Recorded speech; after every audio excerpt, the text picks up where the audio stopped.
हर लड़की के चेहरे पर एक प्यारी सी मुस्कान होती है, लेकिन उस मुस्कान के पीछे छुपी होती है एक कहानी। लड़के अक्सर कोशिश करते हैं लड़कियों को समझने की, लेकिन सच्चाई ये है कि उन्हें समझना उतना ही मुश्किल है जितना गहरे समंदर को नापना। आज मैं आपको बताने वाला हूँ लड़कियों की वो 5 कमजोरियां जो अगर किसी लड़के को पता चल जाएं, तो वो लड़की की साइकोलॉजी को अपने फेवर में यूज कर सकता है। इस डार्क साइकोलॉजी का गलत तरीके से यूज ना करें।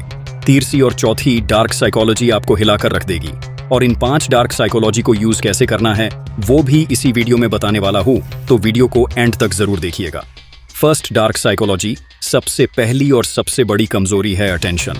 हर लड़की चाहती है कि उसे नोटिस किया जाए। जब कोई लड़का उसे इग्नोर करता है तो वही लड़का उसके दिमाग में जगह बनाने लगता है। यही डार्क साइकोलॉजी का पहला खेल है। अगर आप उसे ज्यादा अटेंशन दोगे तो वो आपको हल्के में ले लेगी, और अगर आप बिल्कुल इग्नोर कर दोगे तो उसके दिमाग में आपके लिए क्यूरियोसिटी पैदा होगी। मान लो आपकी गर्लफ्रेंड बार बार आपको मैसेज कर रही है, तुम हमेशा बिजी रहते हो, मुझ में ध्यान क्यों नहीं देते। अगर आप तुरंत रिप्लाई करके हर बात का जवाब दोगे तो वो यह सोच सकती है कि हाँ, ये हमेशा मेरे पास रहेगा। लेकिन अगर आप थोड़ी देर इग्नोर करते हो या कामली रिप्लाई देते हो, जैसे हाँ थोड़ा बिजी था, अब बता क्या हुआ, तो वो इंटरनली सोचने लगेगी कि क्या हुआ, ये मुझे इग्नोर कर रहा था लेकिन अब रिप्लाई किया, क्या इसका मतलब है कि मैं उसके लिए इंपॉर्टेंट हूं। यही क्यूरियोसिटी और अट्रैक्शन का खेल शुरू होता है। सेकंड डार्क साइकोलॉजी, दूसरी कमजोरी है इमोशनल वैलिडेशन। लड़कियों को हमेशा चाहिए होता है कि कोई उनके इमोशंस को समझे और उन्हें सही ठहराए। अगर वो खुश है और आप कह दो तुम्हारी खुशी देखकर मुझे भी अच्छा फील होता है, तो उसकी खुशी डबल हो जाती है। और अगर वो दुखी है और आप कहो हाँ मुझे पता है तुम हर्ट हो और मैं तुम्हें समझता हूं, तो वो इमोशनल अटैचमेंट फील करने लगती है। डार्क साइकोलॉजी यही कहती है कि जब आप किसी लड़की की फीलिंग्स को सही समय पर वैलिडेट करते हो तो वो आपके सामने सबसे ज्यादा वल्नरेबल हो जाती है। मान लो आपकी गर्लफ्रेंड ने आपकी हेल्प के बिना किसी प्रोजेक्ट में स्ट्रगल किया और वो थोड़ी अपसेट है। वो कहती है मैं इतनी मेहनत कर रही थी और फिर भी सब गलत हुआ। अगर आप कैजुअली कहो अरे छोड़ो कोई बात नहीं, तो वो महसूस करेगी कि आपने उसकी फीलिंग्स को इग्नोर किया। लेकिन अगर आप कहो हाँ मुझे पता है ये फ्रस्ट्रेटिंग था और मैं देख सकता हूं तुमने कितना एफर्ट डाला, तो वो इंटरनली सोचने लगेगी कि वो मुझे समझता है और यही मेरा कंफर्ट जोन है। यही इमोशनल कनेक्शन और अट्रैक्शन गहरा होता है। थर्ड डार्क साइकोलॉजी, तीसरी कमजोरी है रिजेक्शन का फियर। चाहे लड़की कितनी भी स्ट्रांग दिखे, अंदर से हर लड़की के मन में ये डर छुपा होता है कि कहीं उसे रिजेक्ट न कर दिया जाए। इसी डर की वजह से ज्यादातर लड़कियां अपनी असली फीलिंग्स छुपा लेती हैं, और अगर कोई लड़का इस डर को समझ जाए तो वो लड़की की साइकोलॉजी को अपने हिसाब से कंट्रोल कर सकता है। मान लो आपकी गर्लफ्रेंड आपको सीक्रेटली पसंद करती है, लेकिन वो ओपनली अपनी फीलिंग्स नहीं बता रही। वो कहती है मुझे नहीं पता तुम मुझे वैसे ही देखते हो या नहीं। अगर आप तुरंत कह दो अरे मैं तुम्हें वैसे ही पसंद करता हूं जैसे तुम हो, तो वो इनिशियल हेजिटेशन और डर के बावजूद धीरे धीरे अपने फीलिंग्स खुलने लगेगी। लेकिन अगर आप इग्नोर कर दो या हेजिटेंट रिप्लाई दो जैसे हाँ ठीक है, तो वो और कॉशियस हो जाएगी और अपने इमोशंस को और हाइड करने लगेगी। इसलिए रिजेक्शन का फियर समझकर सही टाइमिंग पर रिस्पॉन्स देना बहुत इंपॉर्टेंट है। फोर्थ डार्क साइकोलॉजी, लड़कियों की चौथी कमजोरी है राज छुपाना। हर लड़की के दिल में कुछ ना कुछ सीक्रेट्स होते हैं। पास्ट रिलेशनशिप्स, इनसिक्योरिटीज, फियर्स, या फिर कुछ ऐसी बातें जो वो किसी को बताना नहीं चाहती। डार्क साइकोलॉजी ये कहती है कि जब कोई लड़की आपको अपना सीक्रेट बताती है तो वो खुद को आपके सामने सबसे वल्नरेबल बना देती है, और यही उसका वीक पॉइंट बन जाता है। अगर आप उस सीक्रेट को रिस्पेक्ट करते हो तो वो हमेशा के लिए इमोशनली आपसे जुड़ जाएगी। लेकिन अगर आप उस सीक्रेट को यूज करो तो आप उसकी पूरी साइकोलॉजी को कंट्रोल कर सकते हो।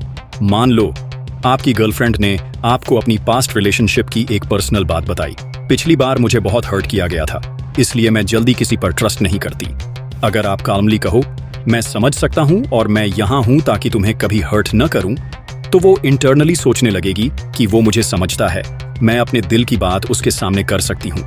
लेकिन अगर आप ये सीक्रेट दूसरों को बता दो या मजाक में यूज करो तो वो तुरंत डिफेंसिव और डिस्टेंट हो जाएगी। फिफ्थ डार्क साइकोलॉजी, अब आती है सबसे डेंजरस कमजोरी, इमोशनल डिपेंडेंसी। हर लड़की अंदर से चाहती है कि कोई ऐसा हो जिस पर वो पूरी तरह डिपेंड हो सके, अपने गस में, अपनी उदासी में, अपने कंफ्यूजन में। जब वो किसी लड़के पर इमोशनल डिपेंडेंसी बना लेती है तो उस लड़के की हर बात उसके लिए सच बन जाती है। यहीं पर लड़कियों की सबसे बड़ी वल्नरेबिलिटी छुपी है, और यहीं से शुरू होता है मैनिपुलेशन की डार्क साइड। क्योंकि जब कोई लड़की इमोशनली डिपेंडेंट हो जाती है तो वो खुद की सोच से ज्यादा आपकी सोच को इंपॉर्टेंस देने लगती है।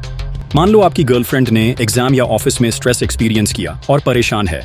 अगर आप हमेशा उसकी मदद करके, उसे समझकर और सपोर्ट देकर उसका इमोशनल एंकर बन जाते हो, जैसे कहो डोंट वरी, मैं हमेशा तुम्हारे साथ हूं, हम मिलकर सॉल्यूशन निकाल लेंगे, तो वो धीरे धीरे हर डिसीजन में आपकी एडवाइस और प्रेजेंस को ज्यादा मानने लगेगी। लेकिन अगर आप इग्नोर कर दो या लाइटली रिस्पॉन्ड कर दो, जैसे अच्छा ठीक है मैनेज कर लो, तो वो अकेले और इनसिक्योर फील करेगी। इमोशनल डिपेंडेंसी बिल्ड करने से वो इंटरनली आपके भरोसे और गाइडेंस पर ज्यादा रिलाई करने लगेगी और यही उसकी सबसे बड़ी वल्नरेबिलिटी बन जाएगी। लेकिन अब सवाल ये है कि इन कमजोरियों का यूज कैसे किया जाए, क्योंकि सिर्फ जान लेना काफी नहीं। डार्क साइकोलॉजी तभी काम करती है जब उसे सही तरीके से अप्लाई किया जाए। Step 1, push pull strategy. सबसे पहले समझो पुश एंड पुल स्ट्रैटेजी, मतलब कभी अटेंशन दो, कभी इग्नोर करो, कभी अग्री करो, कभी चैलेंज करो। जब लड़की कंफ्यूज होती है तभी उसके दिमाग में आपकी जगह बनती है। ये माइंड गेम है और यही उसे आपकी ओर खींचता है। Step 2, emotional triggering. दूसरा तरीका है इमोशनल ट्रिगर्स। हर लड़की के पास ऐसे टॉपिक्स होते हैं जो उसे तुरंत इमोशनल बना देते हैं, जैसे इनसिक्योरिटी अबाउट लुक्स या फिर पास्ट का कोई दर्द। जब आप इन ट्रिगर्स को समझ जाते हो तो आप उसकी इमोशंस को कंट्रोल कर सकते हो और यहीं से शुरू होता है मैनिपुलेशन का असली खेल। Step 3, creating dependency. तीसरा और सबसे डेंजरस तरीका है डिपेंडेंसी क्रिएट करना।